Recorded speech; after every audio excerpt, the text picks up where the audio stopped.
Fala galera, Miguel Lopes aqui e chega mais que nós vamos bater um papo muito sério agora. Nós vamos falar sobre música, religião, cultura, arte e política. Eu tô fazendo esse vídeo aqui porque no dia 21 agora foi o considerado o Dia Internacional da Intolerância Religiosa, do combate à intolerância religiosa, é claro, né? E nesse dia, vários amigos meus fizeram postagens lindíssimas quanto ao tema de tolerância e intolerância religiosa. E o que eu pude ver é que nos comentários muita gente se aproveitou para ofender, para xingar, para agredir aqueles que vieram com a intenção de pedir tolerância. É engraçado que esse tema se tornou um motivo para muita gente praticar a própria intolerância. E isso para gente que é músico, para gente que vive de música, para gente que vive da arte, é absolutamente inadmissível. Por quê? Primeiramente, a gente tem que entender quais são as relações da música com a arte, com a cultura. Antes de mais nada, a gente tem que ter em mente que música é expressão. Na verdade, não é música, a arte é expressão. A dança é expressão, a pintura, a literatura, a dramaturgia, tudo é expressão e a música não é diferente. Então, se nós estamos fazendo música, tem algo aqui dentro do nosso ser, do nosso espírito, que a gente está querendo expressar. Pode ser música instrumental. Você vai perceber que tem música que você toca, mesmo que seja instrumental, você vai falar, nossa, é uma música triste, é uma música alegre, é uma música que traz saudade, ou uma música, sei lá, a gente expressa sofrimentos e dores e saudades. Todo tipo de sentimentos e sensações humanas que são naturais da nossa espécie, a gente expressa pela música, pela arte. E se a gente não sabe tolerar essas expressões, né, porque elas estão sim diretamente ligadas à fé, diretamente ligadas a uma ideologia, a gente não vai poder mexer com música. Se a gente não tem essa maturidade de aprender a tolerar quem está expressando algo que muitas vezes é contrário ao seu padrão de pensamento, né, então a gente não vai saber expressar. Antes de mais nada, vamos definir o que é cultura. Cultura é, é uma série de comportamentos que definem um povo, um coletivo. Logo, cultura sim tem a ver com o pensamento coletivista.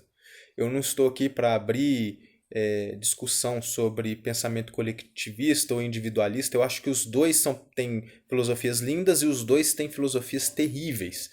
Porém, quando a gente trata de cultura, nós estamos sim falando de coletivo, né? Se eu tenho uma fé minha, ela não quer dizer que é a fé de um coletivo, de uma série de pessoas.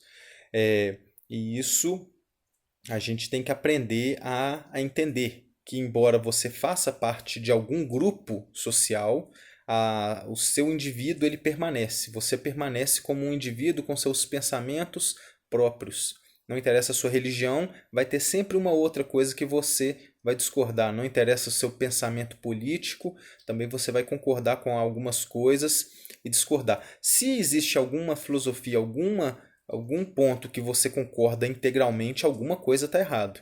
Talvez você não está exercendo a sua individualidade de uma maneira correta, concorda? Então, eu acredito que a nossa capacidade de entender ou tolerar o pensamento que é diferente do seu, isso é algo que a gente precisa aprender para ontem a exercitar.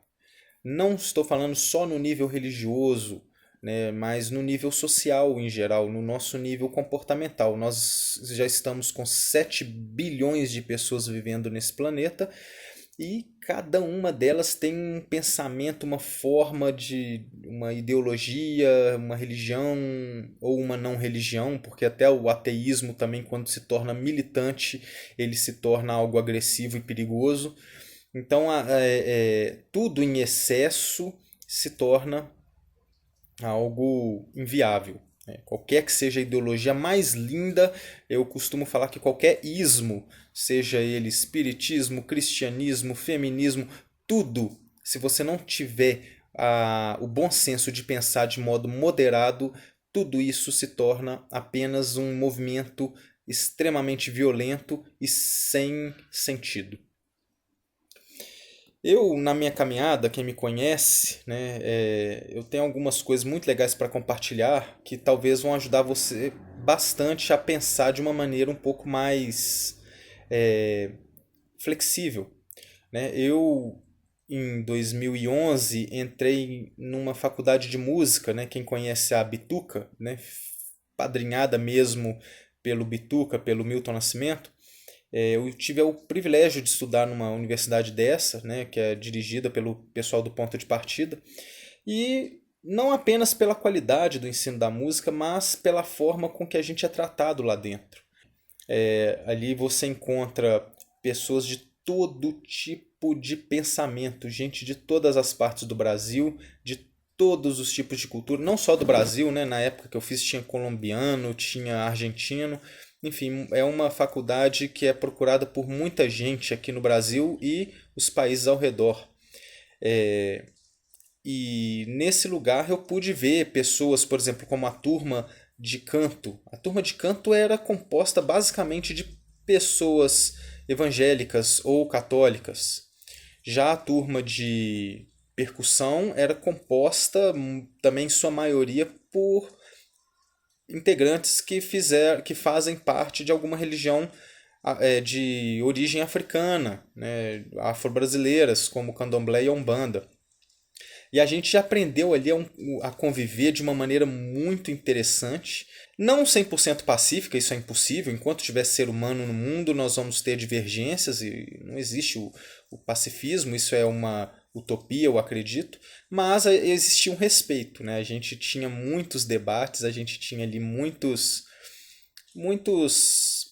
confrontos, vamos falar, mas de maneira saudável e respeitosa. Então isso foi para mim uma lição muito valiosa. Outro fato que fez com que eu aprendesse a ter uma mente muito mais maleável e flexível foi quando eu conheci pessoalmente uma família de umbandistas, né? Falar nisso, um beijo para você, Érica, um beijo para você, Sandinho, um abraço no coração e muito obrigado por tudo que vocês me ensinaram. Por que eu estou falando isso? Porque realmente, para quem está de fora das religiões afro-brasileiras, a gente tem que reconhecer que nós temos uma visão extremamente preconceituosa. Assim também como aqueles que estão de fora da religião católica ou da religião evangélica, também eles entendem que o membro dessa religião ele compactua com todas essas cachorradas que na verdade são exceções. Quando eu conheci essa família de umbandista, né, a visão que eu tinha dessa religião, da Umbanda e do Candomblé, era uma visão absolutamente distorcida. O que eu conheciam eram pessoas más que se diziam umbandistas ou se diziam macumbeiros que faziam trabalhos terríveis de benzição e de amaldição e ofereciam trabalhos para amarração amorosa e ofereciam trabalhos para tirar o marido de um e passar para outra. Então a gente faz um preconceito de um pensamento onde você pensa que toda religião se baseia nisso. E aí eu pude descobrir que não. Descobri que é uma religião linda, cheia de pessoas extremamente amorosas, que servem a Deus e a espiritualidade da sua maneira linda, única, diferente sim do que a gente aprendeu até então. E essa diferença a princípio sempre me assustou. Até então, até pouco tempo, eu realmente acreditava que essas eram entidades invocadas apenas para fazer o mal. E eu descobri que não, né? Concorde você ou não, não estou falando que para você concordar, né? Eu estou falando para você compreender que realmente existem pessoas que entendem essas entidades como literalmente anjos da guarda, como orientadores e instrutores, e as usam e usam todo o seu conhecimento para fazer o bem, para libertar, para tentar libertar as pessoas, para tentar passar o bem para a humanidade. Isso para mim era um conceito absolutamente inconcebível, inconcebível, porque Até então, tudo que eu aprendi foi que Exu, orixás, tudo isso eram apenas demônios. E agora eu entendo que são divindades cultuadas por pessoas que buscam fazer o bem da forma delas, da forma que, lógico, não vai ser compreendida de maneira fácil para quem não é do meio.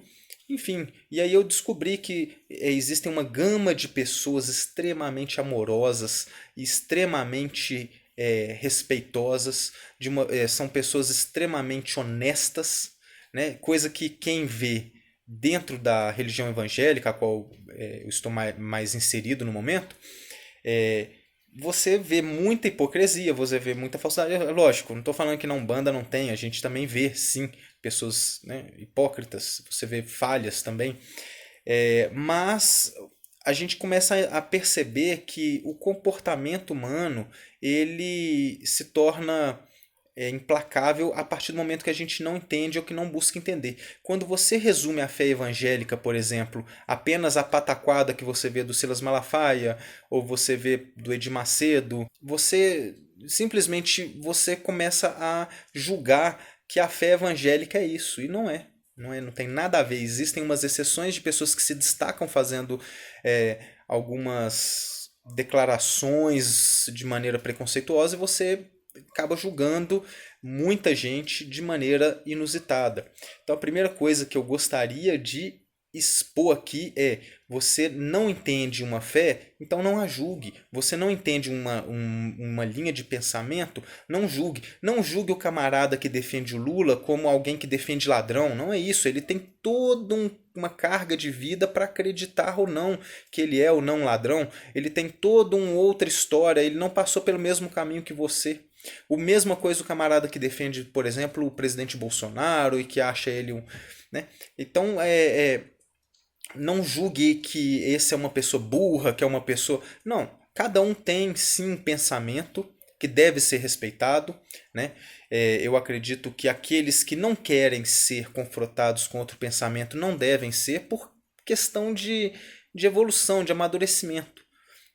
Enquanto a gente fica fustigando esse tipo de coisa ou a gente fica fustigando alguns pensamentos, eu acho que a gente só alimenta essa intolerância. Eu acho que eu acredito mesmo que muita coisa poderia ser evitada se a gente soubesse conversar e se a gente soubesse expressar a nossa fé sem ofender a fé do outro. Então é aquilo, galera. Eu não estou falando para você concordar, eu não estou falando para você compactuar com a fé do outro, com a forma de pensar do outro. Eu estou falando para você tentar compreender. São duas coisas diferentes. A gente tentar compreender e a gente tentar fazer parte daquilo. Né? Realmente quando a gente tem um pensamento, a gente julga que o correto seria a gente atacar o outro pensamento e tentar. Não, eu não sei se você sabe, mas você só alimenta a intolerância. Você não vai convencer uma pessoa a pensar diferente, a não ser com seu próprio exemplo. Enfim, galera, é imprescindível que nossa categoria de músicos aprenda a tolerar e respeitar todo tipo de pensamento, todo tipo de fé, todo tipo de ideologia, seja ela comportamental, política, religiosa, enfim. Por que eu estou falando isso? Porque a música, a arte, ela está diretamente relacionada a todo tipo de expressão. Qualquer música é expressão, qualquer arte, qualquer texto, literatura, danças, pinturas, tudo é expressão daquilo que está dentro do ser humano, daquilo que o ser humano é. Então não cabe a nós julgar, não cabe a nós ofender, cabe a nós apenas curtir e aprender a deliciar dessa pluralidade de ideias, de pensamentos, de comportamentos, de seres humanos diferentes. Isso é lindo. Então, se a gente aprender a domar isso, a gente aprender a respeitar as filosofias. Eu, por exemplo, me considero cristão, mas eu ouço de tudo. Eu ouço de tudo. Algumas músicas de rock. Ah, mas a banda é satânica, a banda tem isso aqui. Tem muita gente que gosta de filmes de terror e de temas sombrios. Não há nada de mal nisso, isso faz parte do ego humano. Né? Tem muita coisa muito diferente. No samba você encontra muita coisa de religião de origem africana, você encontra muita coisa de religião católica, você encontra muitas piadas falando da sogra, falando do cotidiano do malandro carioca. Então o samba é repleto disso, o blues é repleto de lamentações e de adoração a Deus, o blues e o jazz é repleto de música com teor protestante, evangélico. Isso é lindo, isso é um povo manifestando a sua fé, a forma com que eles acreditam em Deus, a forma deles acreditarem, adorarem ao Deus deles. Enfim, o rock com seu lado sombrio, o samba com sua brasilidade, sua africanidade, como é que a gente fala? O jazz com a sua forma melancólica e suas lamentações. Enfim, todos os estilos, todos os gêneros, não interessam qual, muita coisa da nossa música, como o Chico Buarque fez muita música contestando a política, contestando os padrões totalitaristas. Ele foi uma figura chave para a nossa história. Ele foi não só o Chico Buarque, mas o Caetano e toda essa galera que protestou e teve a ousadia de um momento de instabilidade política, eles tiveram a ousadia de colocar o que está para fora. A música é isso, é repleta disso. E se a gente não aprender a conviver com isso, a gente não está apto a conviver numa sociedade que a gente pode considerar justa, igualitária e saudável.